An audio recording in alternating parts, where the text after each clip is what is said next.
Hello, everyone. Welcome back to another day of praying through the darkness.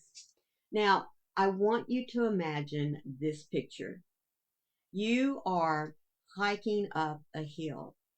You've been told of the beautiful views once you reach the summit.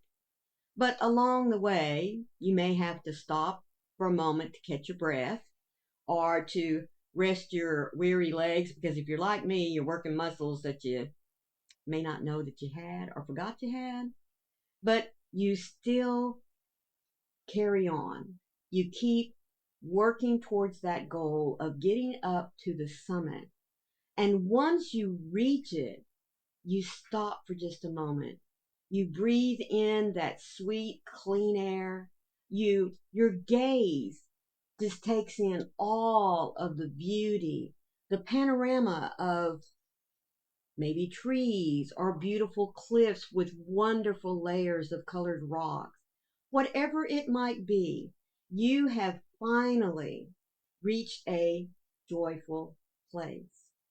In today's lesson, we are going to see where David expresses his joyful surrender when even in the darkest of times, he knows that if he gives his burdens over to God, that his burden is not only going to be lighter, but he will be able to experience the wonder, the strength, and the power of when we joyfully surrender to God. But before we get into our devotion today, let me remind you that my devotionals come from this little blue book that's put out by Broad Street Publishers. Its title is 365 Days of Prayers for Depression and Anxiety. I'd also like to remind you that there is a link for you down in the description box in which you can go and purchase your own copy. You don't have to go looking for it, it'll take you right to it. So let's see what David has for us today. Taste and see that the Lord is good. Oh, the joys of those who take refuge in him. The joys that await each and every one of us when we surrender those big things and even the little tiniest things that bother us, that weigh us down, that keep us from fully enjoying a life with God. Now, that verse is found in Psalms 34, verse 8.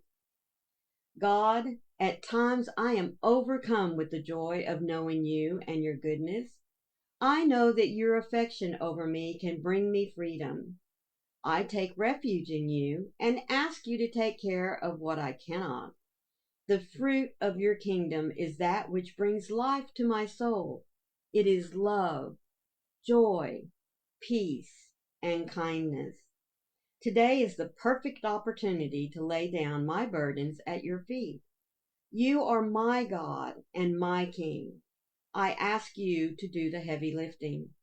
As I rest in you, help me to find the restoration that my weary soul has been longing for. I want to taste and see that you are good today, Lord. My Father, you are my safe place of refuge. I bring you every worry, care, and burden that has been weighing me down. I lay them at your feet today. As I exchange my heavy burdens for your light ones, I am able to breathe deeply again. What a relief! You are my freedom and my joy. I want to draw your attention back to a particular line. The fruit of your kingdom is that which brings life to my soul. Love, joy, peace, and kindness. You know, those are wonderful words that we should automatically apply to God because he does love us. I mean, what greater act of showing his love for us than sending his son, Jesus, to die on the cross for each and every one of us. Doesn't matter who we are, doesn't matter our status in life, doesn't matter our mental, emotional, physical disabilities. That love is offered to each one of us. the fruit of joy. When we come to God and release our burdens to Him, we have a joy in knowing that His love for us is going to lift us up. It's going to help us to be reminded that there is joy in living not only for God, but with God. There's also that other fruit of peace. There is no peace like the one that God can give to us. And when we take our burdens to Him, not only are we experiencing the love and the joy, but the peace in knowing that He's going to take care of it. The peace in knowing that in God's time, we are going to be lifted up. We're going to experience peace. We're going to experience a lightness in our life that can only come from Him, because, folks, when we bring even the smallest of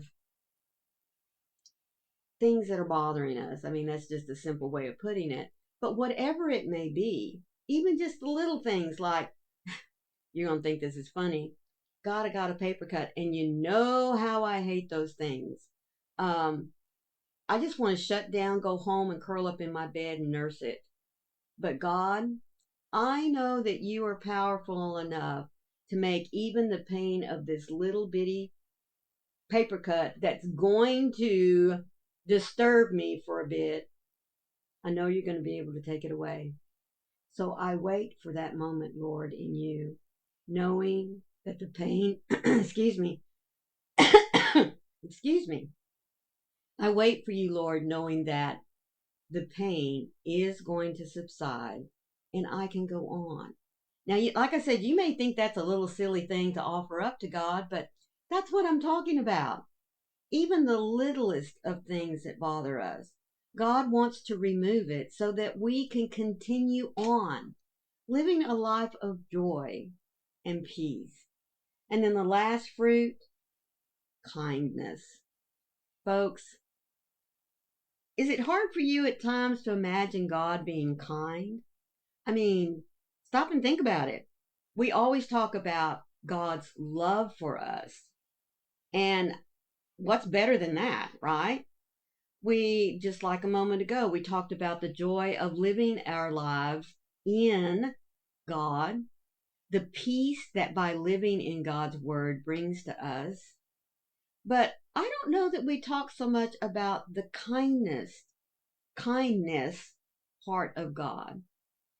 I look at the kindness part of God as that act of what He gives to me, I need to give to others.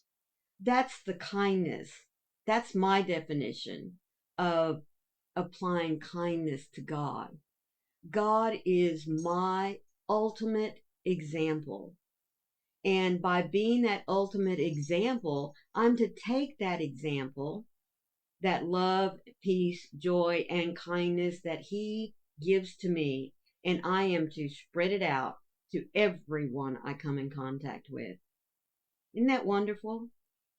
Isn't it wonderful to know that when we joyfully surrender every single part of our lives, and I mean every single part, even all the way back there in the closet in the farthest corner where there is no light, when we throw open the doors, take a flashlight and shine it in there, when we give even that to God, imagine the burden that's being lifted, the peace that comes in and replaces it, the anger, frustration, and dare I say hatred for a person or a situation is replaced with peace and joy and love.